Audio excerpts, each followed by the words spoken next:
Hey, everybody. Welcome to Signals from the Frontline, your every Wednesday live broadcast brought to you by Frontline Gaming. We are your hosts, Shelby, the hobby guru and most effervescent player in 40K. Again, we are absent our chief of cereal, Kicker, the FLG insider. He if again anybody wants to roams the take desert. a trip to the desert and find him, he might be lost. Just go yell cereal. Cereal! He might come to you. What was it? Special edition Cocoa Pebbles! Yeah. He'll be back one day, guys. Hopefully next week. Yep. No, he promises he'll be back shortly. And I am, of course, Seth, the Mad Doc, your competitive correspondent. Whew, we made it through that. Shelby, what have you been up to? I feel like I have finally emerged from some sort of really deep, dark cave where my life was consumed with talking about the thing which shall not be named at this point. You've already completed it. You're done. Yeah, it's dunsies. And now I can think about other things like Zinch armies and dragons and all that fun stuff. Important question. Did you get food? What, on the wedding day? Yes, because that was what the listeners had warned you. Right. So I did. I sat down to eat and I actually ate some, but I did not eat much because it wasn't a matter of having the food in front of me. It was a matter of being hungry enough to eat the food. No, okay. So, but yeah, you had the option. I did. And it was a blast. Also, Nicholas, the starting soon music, I don't think is Seth's music when he teaches at the vet school, but it should be. I don't have music when I teach. So that's an excellent addition I think we should make. Dead silence. What about you, Seth? What do you have to? I have been painting maniacally, like basically nonstop this weekend, except for when I went to your wedding. And then painting last night and packing, all in the preparation for Charity Hammer. So I am just literally like 7 hours away from when I leave to go to Charity Hammer. So after the show, I have to go to bed, folks, because I have to get up at 3 a.m. to catch my flight to Seattle. But I will zoom through it. Don't worry. I will be plenty rested come Friday noon Pacific time for my chance to take down Danny the Pizza McDevitt. He's there we go. There's Pizza Danny. There's my rival, Pizza Danny. We'll take him down. It was fun. I enjoyed doing that. Anyway, so besides that, Shelby, why don't you get us into some GW news? So again, this is what Kicker would normally do, but now I'm pretty stoked I get to do it because this week was amazing. Mostly because there's more dragons. We thought that they were going to stop at 2 giant dragons. We were wrong. There are now somewhat smaller dragons with riders on them. Miniature dragons. They're not miniature. I think they're decent size. I don't know what they are miniatures. Oh my God, Seth. Yes. Seth. Okay. Anyways, there's oh my God. I'm fairly certain our producer's about to mute me. No, it's okay. It's okay. So there are now dragon riders, and they said that if you take a certain character in your army list, then you can have a pure army of dragons, which is really, really all they had to say to get me to just go all in on another army. So, yep, gonna probably do that. There are a few new rules releases, so you guys probably saw plenty of the spoilers for Thousand Suns and Grey Knights psychic powers and gifts and cabals and all that sort of stuff. I mean, so spoiler, they are all really, really rude. Just super rude. The cabal points for Thousand Suns are generated every single psychic phase, and they can be used in addition to lots of other things. What? Every psychic phase they get that crap? Yeah, so if you have Magnus in your army, I'm pretty sure, double check me on that, but I'm pretty sure, so if you have Magnus in your army, you get, 6 or 7 cabal points every psychic phase to use? He gives you a lot, a ton. And you can do all sorts of fun shenanigans with that stuff. It is very sad. There's just going to be a lot of mind bullets flying around on the board. I'm excited to see it. I'm excited for Thousand Suns and Grey Knights players because they've needed this for a hot minute. But I am still going to be really sad whenever I see Magnus across the table just ready to mess my day up. Yeah, that's going to be a thing. And we should actually have the codexes going up for pre-order this weekend, so hopefully previewers get their copies and we can get some more of those spicy rules this weekend. Soon. What about you, Seth? What have we got going on in the Frontline Gaming Company? So from the Frontline gaming standpoint, the kind of big news is there is a flash sale on right now for the Ancient Alien Ruins mats. And these are about 19% off. I triple checked that it was 19% off because it really just seemed like it was making me mad being exactly 19%. But that is indeed what it is. So great Alien. chance to pick up, a 6x4 or the new 44x60s. If you're looking to get something, it's got a little bit of that, Eldar-esque ruin stuff there, so you could be an old Eldar ruin that basically any race is fighting over, because who doesn't want to steal Eldar's crap? Because Eldar suck. Everybody hates Eldar. Exactly. Sorry, guys. Exactly. But outside of that, not a whole lot else going on with FLG, the company. But in terms of FLG events, don't forget, you can still get your SoCal Open tickets. SoCal Open is October 22nd through the 24th, and they are still available. So hop on that. You can just walk right from the venue to the beach, which sounds fantastic. And it's October. So if you live in a colder northern location, this might be a great way to go see some Southern California and get some sun and some warmth in your life that time of year. Because a few years ago, I totally went like after Thanksgiving on a cruise to the Caribbean. It's a great idea to go visit nice warm places in the winter. So you should totally do that. So, like, on that note, random tangent, I told one of my friends this week that we were planning on eventually, not immediately, but eventually taking our honeymoon in like the Monterey Bay, San Francisco area, because neither of us have ever been to the West Coast. And they were like, "Oh, horrible choice. San Francisco sucks." And I was like, "Okay, well, first of all, didn't ask you. Second of all, that makes me sad. Why would you say that?" First of all, shut the hell up. I didn't say that, though. I was just like, "Oh, that's unfortunate. Tell me more about that. Why do you feel that way?" So, sorry to interrupt, but yeah, I'm sure California will be great. It'll be awesome. Yeah. So that is definitely on my bucket list. If I could weasel my way out there this year, I might try, but I don't think it's going to be on the work cards for me. But don't forget to get your tickets, because they will sell out. We'll have more information about FLG events kind of later in the listener question section. But let's get into the FLGN news, Shelby.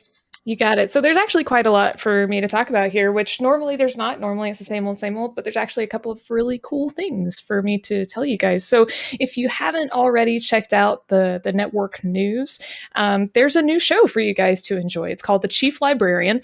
It's a lore, narrative, and hobby-based podcast, and it's hosted by Captain Morgan, whose name I'm pretty sure is Chris. Yeah, it's Chris Morgan. Okay. But this podcast is a little bit different from most of the ones we currently have, in that it'll actually just focus on that, like, purely the hobby narrative lore aspect of 40K as a hobby. So it'll be, I think, really, really interesting. The first episode is already up. I think it's a bit of an introduction to a lot of the stuff that Chris Morgan enjoys and wants to talk about and wants you to get out of the podcast, as well as a little bit of chat about another charity event that's going to be going on. And if you want to learn more about that, you can go listen to the first episode of The Chief Librarian. Chris Morgan is a former co-host of Forge the Narrative, a Frontline blog contributor, an LVO judge, and according to El Jefe, a painfully large Blood Angels fan. So judge that as you may. Is that a joke about? I don't know. I don't know what you're going there. We're not making fun of you if that came off harsh, Chris. We're only reading the notes that Val gave us to read. Truly. Also, I'm sure you're a delight. I listened to a little bit of the podcast and it sounds great. So if you want to go back and listen to last week's episode of the Thursday show, you'll catch some rundown upcoming for the Frogtown GT and the London Open GT, which is definitely distinct from the London GT. Correct. In that it is open instead of closed. Also a much smaller scale event than the London GT. That I'm sure that's what the difference is. I'm sure the Thursday show will joke about that and tell you about that as well. Yes. You can also listen to Grim After Dark. Last night they aired an episode that was supposed to have Marshall Peterson to chat about Necrons, and he's a Final Four player from the Lone Star Open. He will be on next week, and instead it featured Taylor. And he does what, according to them, is a just complete regurgitation of Godblight, the most recent Dark Imperium novel. I spoiled it for myself and went and read a synopsis of the book. It seems really, really cool, but I would love to hear it from Taylor's standpoint. So go give that a listen. I don't know. Taylor's standpoint is a very disjointed, hilarious romp through the book, and I'm 90% sure that you could listen to a Taylor like book report and not actually spoil the book for yourself because it's just so all over the place, man. It's a lot of fun. But there's as Tamagotchi Express points out, there was some scandalous pictures of myself placed on that show in an effort to besmirch my good character with the evil pizza Danny. He's trying to bring me down, saying I'm molesting dolphins and destroying birds. So he's got it coming. He's going down, guys. I'm taking him down. Or does he just imply it? Oh no, they say that. Gosh darn it, Danny. This is a PG-13 podcast, right? They're grim after dark. Look, I thought the point was that it was supposed to be light after dark, like a little bit more fun. Anywhoser, in addition to picking up Grim After Dark and the Thursday show and the Chief Librarian, go ahead and give Chapter Tactics a listen if you wanted Frontline's version of an in-depth look at the Orc Codex, all those fresh hot takes about what's good, what's not, what's worth, etc. Unfortunately, Seth is not giving those hot takes, but I think you can find those elsewhere. And of course, you've heard about it every week for what feels like eternity at this point. Charity Hammer is finally upcoming this weekend, and you can watch 72 hours straight of just tons and tons and tons of 40K content, and it will be co-hosted by the Frontline Gaming Network. It is officially approved, and they'll be hosting one of the streams across all of our platforms. I don't know which one yet, or what will be on it. My bet is it's probably just the Biff Pod one, because the Biff Pod one. So the three sources are the Biff Pod Twitch stream, the Art of War YouTube stream, and then the Charity Hammer Twitch stream. Okay. And I think in terms of billing, if you will, the top billing is usually the Biff Pod one. So that would be my bet, is they co-host the Biff Pod one. Cool. Sounds fantastic. And then hopefully Steve Joel will be back for his second episode of Game Changers with Paul Murphy, joining him from our own Thursday show and at the Forge the Narrative host. So yeah, lots of stuff to go back and listen to or to look forward to watching. So just do that. Have fun. Consume the content. Consume all of the content. Whew. That was a lot of stuff. Sorry, real quick. Yes, Kara Quinn. Canhammer is the third stream. For the Twitch chat. I don't think Darren was able to make it this year with a scheduling conflict, and we were all kind of on the fence about whether or not Canada could even come to this event. But Darren himself did not make it, but they are still streaming for us this weekend. All right. So moving onward to the tabletop talk section, I always kind of struggle each week because there's obviously so many things that we could talk about and sometimes spicy current events to talk about. But instead, I wanted to talk a little bit with you guys about Warhammer as a potential mainstream universe. Just in general, some of the possibilities, whether or not it's a good or a bad thing. Like, this thing has 42 video games. I looked it up, 42 video games. Damn. But we wouldn't call it mainstream. And so I kind of was just interested in having a discussion about if 42 video games and a host of books doesn't quite cut it in terms of making it a mainstream hobby or lore or something like that, what does? And maybe you guys do consider it to be mainstream. Maybe we have different definitions of mainstream. I don't know. I was going to try and keep this discussion a little bit more brief. That way Seth can actually get some beauty sleep before he flies off into the darkness of Charity Hammer. Because I need beauty sleep. Definitely, guys. Look at this thing. So just... I've heard there's been some pushback on if it was more popular and it was mainstream, we would lose some sense of what truly is the grim, dark future of the 41st millennium.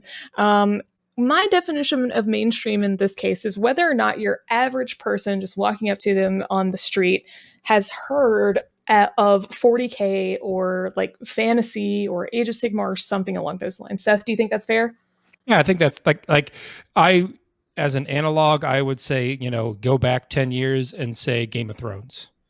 Mm-hmm. Prior to the HBO series, it was it was a fantasy book series that was popular, but you wouldn't walk up to a random person on the street and be like, have you seen Game of Thrones? Now you can say, hey, have you seen Game of Thrones? And everyone's got an opinion about it. So I think that's a good definition of it, being able to kind of walk into an audience and everyone there knows what you're talking about.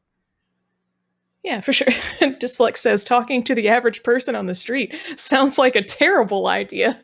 Yeah. I'm inclined to agree, man. Never mind. Let's not use that. So the reason that I wanted to chat about this is mostly because I think, oddly enough, if you bring this up to people who play 40K, they have a rather strong opinion about it one way or the other.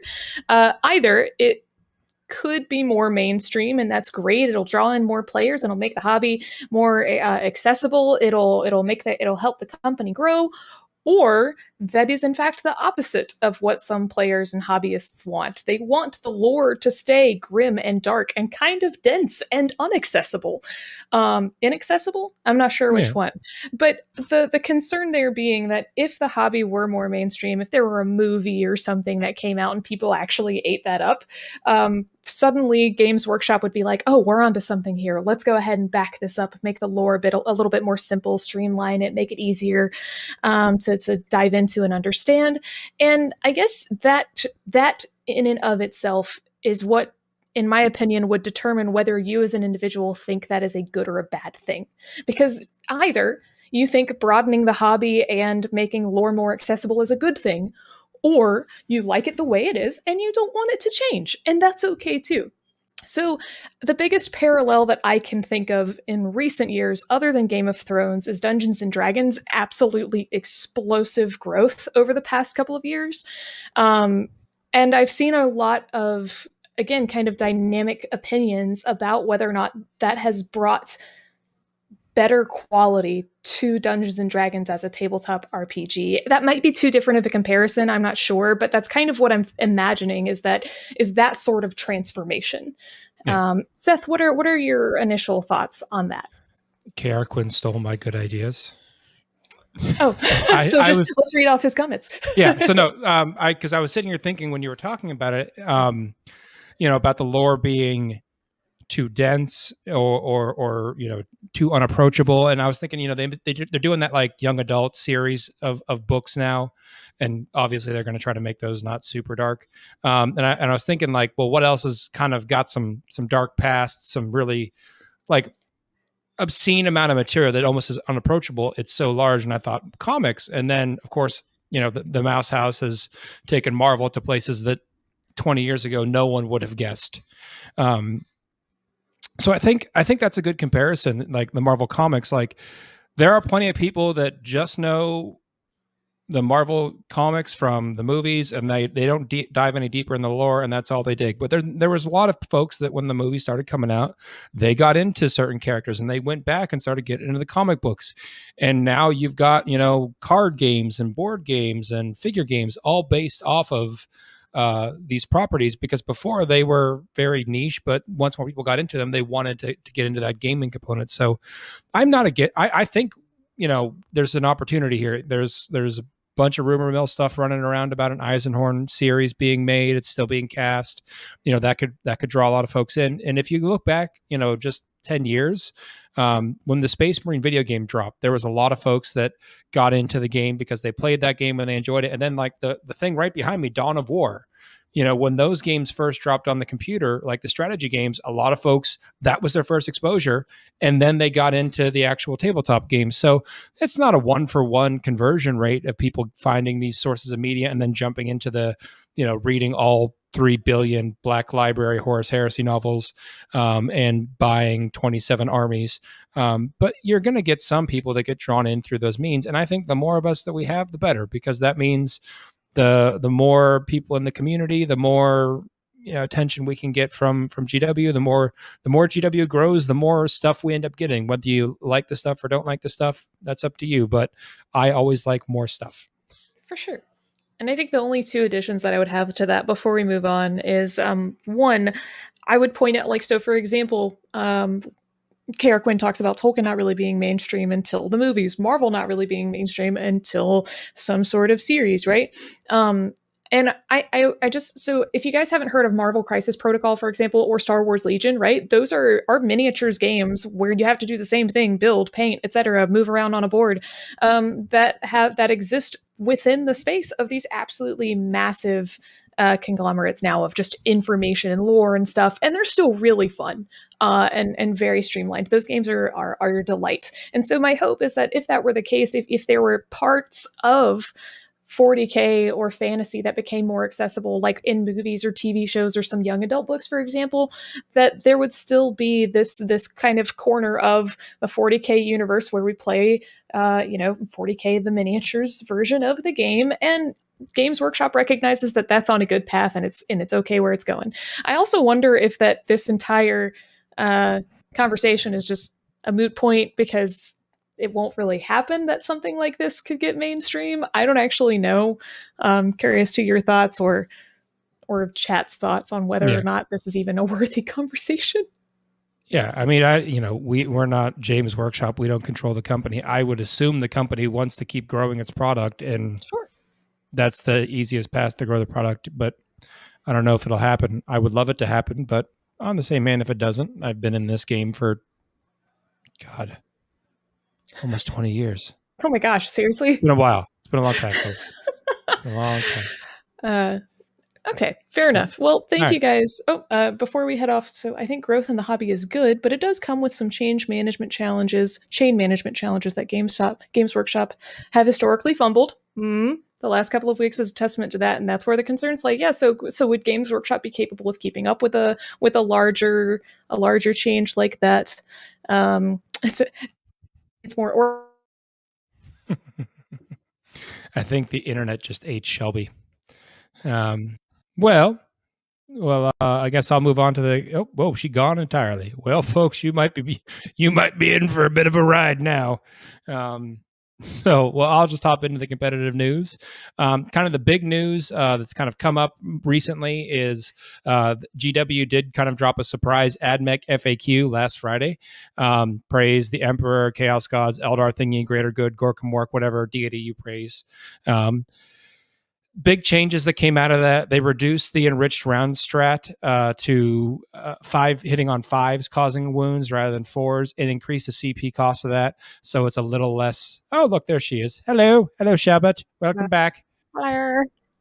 We're talking about Admech FAQs now. I got dragged into the warp for talking poorly about the Grimdark universe, but I'm back. Yeah. Nurgle Matthew took her out, probably. Seems about right. Galvanic Volley got changed to Heavy 3 instead of Rapid Fire 2, which is sort like some folks are saying is an upgrade because now you don't have to move your Rangers forward. They can just sit back and get a few extra shots rather than having to put them in that half range to get 4 shots and kind of sacrificing that unit. The Lucius save doesn't stack with cover, so you can't really get 2 up or 0 up or crazy saves on those guys. They changed their morale strat, the acquisition at any cost, to once per game, and the Iron Striders lost core, so they lost access to some of the rerolls and buffs.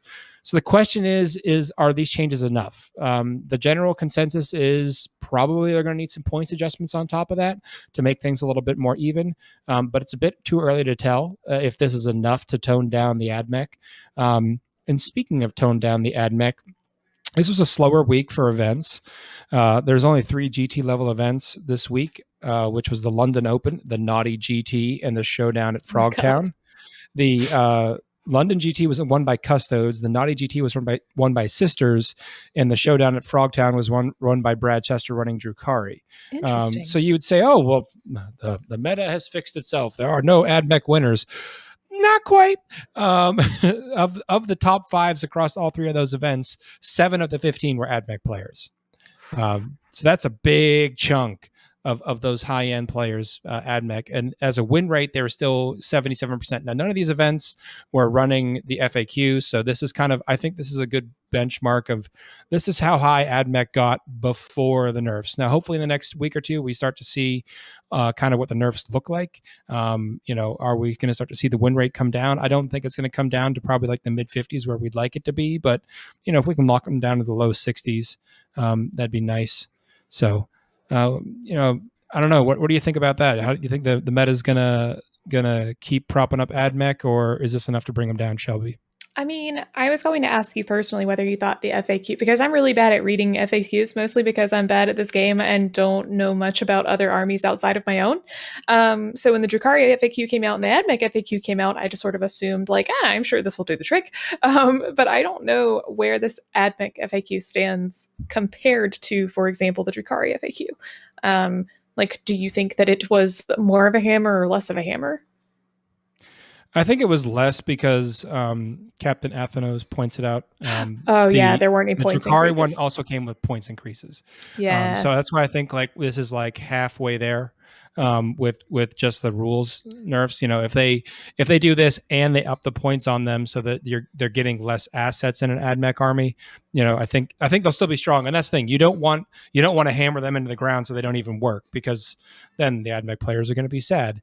And we all might say, screw the Admech players, they're playing an overpowered codex. But you don't want your codex to get hammered into the ground. So, you know, let's not hammer them into the ground. Jason Nagowski points out that Frogtown didn't use the FAQ. Yeah, so none of the events I talked about use the FAQ. Okay, so this is pre. All right. Yeah, this is all pre. So this is kind of like, that's what I'm saying. Like, this is the high watermark. This is as bad as they were, because this is with the Book of Fire in play. So they've got their crazy veteran Skitarii BS. And let's see if this knocks them back down to still really good army, like probably still overpowered in the low 60s, but, you know, knock them down to something that maybe you can actually have a game against. We'll see. Stephen Buck mentioned or asks really quickly. I know it's a very random question at this point in the podcast, but he asks what our thoughts are on a new Tau Codex coming out, which I want to piggyback off that question and point out that I think that Thousand Suns and Grey Knights are the ones that were last teased in that big spoiler, like months ago, right? So now we have no idea what's coming. Yeah, I've not heard anything definitive out of the rumor mill. So who knows what we're going to see coming up next. I almost wonder if GW pumps the brakes on codex releases at this point, because you're talking about September, October, November. They usually dump some big boxes around Christmas. You know, they've got AOS 3. AOS 3 only has 2 books right now. Oh man, yeah. So, you know, I feel like they're going to try to make a bigger push into AOS 3. So I don't know if we're going to see a ton of new stuff coming out 40k wise for the rest of the year. We'll see. I would love more content, but I almost kind of wonder if they're like, right now we need to get AOS 3 popped up a little bit more. So we'll see. But anyway, let's get into some ITC recaps. So first on the competitive track, if you guys were listening last week and I was doing some quick head math, I was saying that I don't think that John Lennon's going to get quite enough points to jump Sean Naden. I'm wrong. That's okay. Maybe one day someone can come on and explain the point system to me. But so number 5, we got Colin McDade. Number 4, Mark Hurdle. Number 3, the old man himself, Brad Chester. Number 2, Sean Naden. And your new number 1, the boy king, John Lennon. And I think Sean and Brad will be at Charity Hammer. So we will endeavor to continue to enforce the nickname of the boy king. So keep an eye on them, because I feel like this is the season that John Lennon's going to try to take it all. So we'll see. For the hobby track, number 5, I don't think we've got a lot of movement here. Rick Hill. Number 4, Marshall Peterson, the illustrious Necron player that ghosted Grim. I still want to see his army. Yeah, so I do. Send us your stuff. Noah Bedome is number 3, JT Steeker number 2, and Lee Harris is still number 1. Onto the AOS competitive track. We do have a few more scores come in here. So we have number 5 is Gavin Greigar. Number 4 is Ramon Silva. Number 3 is Nicholas Branham. Number 2 is Anthony Trentinelli. I got it right this week. You did it. And number 1 is Noah Aquino. That sounds different than last week. Yep. I mean, I think I got a few more scores, but No was 1 in both tracks last week, so I made a point of pointing that out. Okay. Speaking of hobby track hasn't had any movement because they still need more scores. AOS Soon. Number 5 is Matt Abbott. Number 4, Will Reeves. Number 3, Chris Hernandez. Number 2, Scott Reed. And number 1 is Noah Aquino again.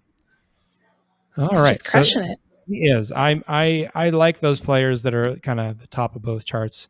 I know a lot of the 40k guys at the upper end, you know, they have to shift quickly between armies to kind of stay current, but I really would like to start seeing some of the names kind of reflected on both ends there for the 40k side. Come on, 40k side, you can't let AOS show you up on the hobby side. You gotta step up. Step up, guys. Yeah. Looking at you. Yeah. Shelby's like, yeah. All right. We're going to hop into our rapid fire question section. We, again, because we don't have kicker tonight, if you guys want to throw some questions up for us in chat, we'd be happy to get to them. Let's do 3 minutes on the clock since Rich we have is asking time. no kicker. Yeah, let's do 3 minutes for us, and then we can get to whatever people throw up in the chat. That's the clock. The clock is Pizza Danny. I don't like that. Oh, hail Pizza Danny. I thought we weren't hailing Pizza Danny specifically because he's your rival. Look, folks, Danny and I are good friends, and the rivalry is something that we play up a lot of the times. Oh, you love each other. It's fine. We do, so it's funny. Anyway, back to serious talk now. Yeah.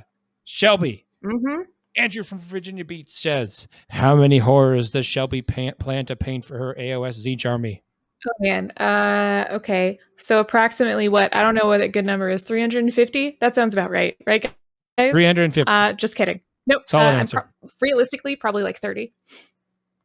All right. Or 40. All right. Next up, Brennan from Facebook asks, just from Facebook, the Book of Faces. It was Facebook. I didn't know where he was from. It was funny. How did the player place terrain experiment go at LSO? And do you think FLG will continue with the same format going forward?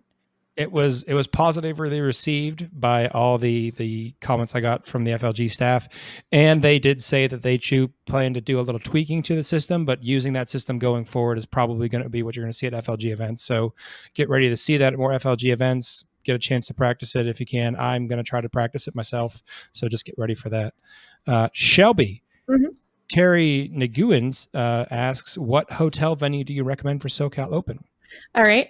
So with absolutely zero knowledge of the West Coast, I did some Googling for you because, as a reminder, or really quickly, if you weren't aware of this, moving into, as you get ready for the SoCal Open is not connected to a hotel. So it is not being hosted by any sort of hotel for the event. So you will have to go get your own reservation somewhere else. And I don't have a specific answer for you because it turns out that area has a really, really nice variety of all sorts. Like within a mile of the event, you can find like your usual like Hampton Inns, Marriott's. There's a Hotel Indigo they're all like a couple $100s a night because California and West Coast and beach. But if you're willing to drive in or something a little farther out, there are some really good options and some really high end options if you're just feeling fancy. But yeah, I don't know. Hotels. We did ask Reece, Terry, and he went, "Oh, there's a bunch of nice places around there." You had to get really gravelly. You didn't get gravelly enough. Hey guys, this is Reece. There's lots of good options around there. Okay. All right. So I broke Shelby, guys. That was too good. Alan asks now that I've been holding that one for a while. He's gonna just like come down an omnipotent force and be like, "Excuse you." All right. Sorry. I'm waiting for the chat to blow up right now. Actually, from the back end.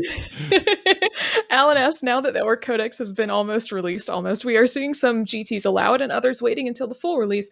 What do you think about it, Seth? About this patchwork of new and old releases? I mean, it makes my job hard to kind of, evaluate how the orcs are doing as a meta. So I personally, I got the codex in hand. I want to play with it, but I personally think until everything is out there and everyone has access to it, and we have in the 40K app, and we have all the models, I don't think. For a small event like an RTT or GT, sure, but I don't think any majors should be running it, because one of the things that we had to figure out this weekend for Charity Hammer is we all wanted to run beast bosses on Swigosaurs, and we were like, what base size does that go on? Dice no down. one knows. Dice down. No. So we did have a few questions in chat. Unfortunately, a few of them scrolled by. I screenshotted it. Excellent. Good stuff. Okay, so you go ahead and start. All right. Does Pizza Danny have a weakness, and do you plan to exploit it in round 1 of Charity Hammer? Is it pizza? No, Danny's weakness is he's always moist. So I'm going to dehydrate him. So by the end of the game, he starts to fail, with simple tasks. That's my plan, is to keep drinks away from him. Actually, I have some special presents for Danny when we get there, and hopefully those will aid in my victory. Okay. You'll have to tune into the stream to see him. Okay. Josh Herrera says, can I rub your bald head, Seth? I mean, I guess, Josh, if you're vaccinated, whenever I see you again. Okay. Trendy Love says, who wins Charity Hammer? The popular vote is either Brad Chester or John Lennon. I'm a man that calls a shot, guys. I did a bracket. You can do brackets. There's a challenge link on all the Charity Hammer stuff. If you want to do a bracket and predict the winner of the predictions gets a Beast Snaggle box. It's Pizza Shelby now. That worked way too well, actually. But I bet on myself, guys. You know, if I'm going to go the distance, I want to have placed my bets. So we'll see. I'm proud of you. That's what's up. Yep.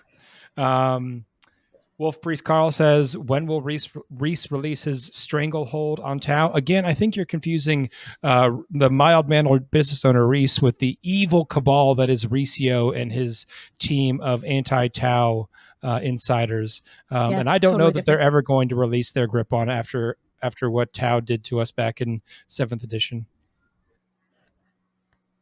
What else we got? Let's see. What are you looking forward to most? The Charity Hammer. Basically a 3-day slumber party playing 40K in that does sound amazing. In an 1,100 square foot house with an indoor pool. Oh, what? Yeah, it's gonna be a party. Okay, all right, fine. Is Shelbert gonna ask / make Seth paint her dragons? Okay, all right. So first of all, I feel attacked. Second of all, probably. I could probably knock those out. I would want to paint at least one, just because I really enjoy larger projects like that and making them my own and seeing my own idea come to life. But I will probably ask Seth a few, probably. Yeah, I can probably help out. Yay! Darkness Wolf asks, what army do you guys think needs the biggest update?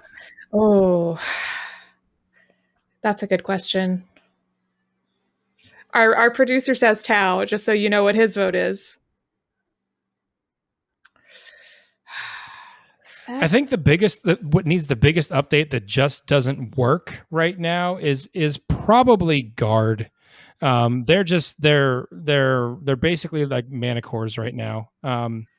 I think Knights also need a pretty big update. I know that there was a good Knight player that went far at LSO, but from a edition design standpoint, they're in a tough spot because you can't do actions, you can't do a lot with them. So I think those kind of need some big redesigns.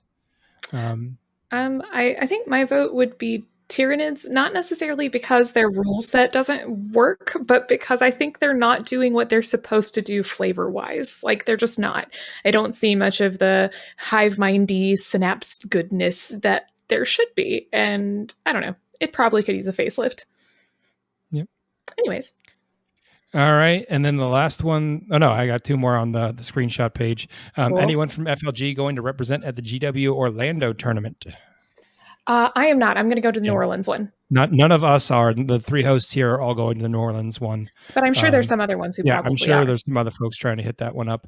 Yeah. And the last one is Seth.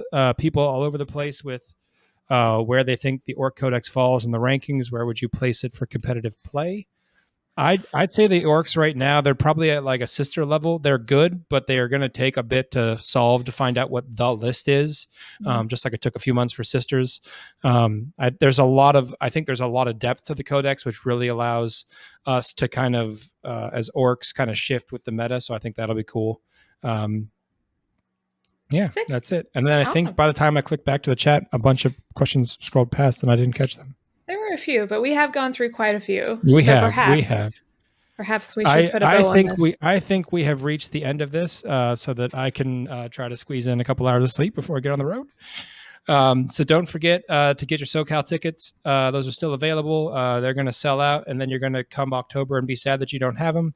Don't forget that we have the mat sale ongoing right now, so you can get yourself 19% off the Ancient Alien Ruins mat. That bothers me so much.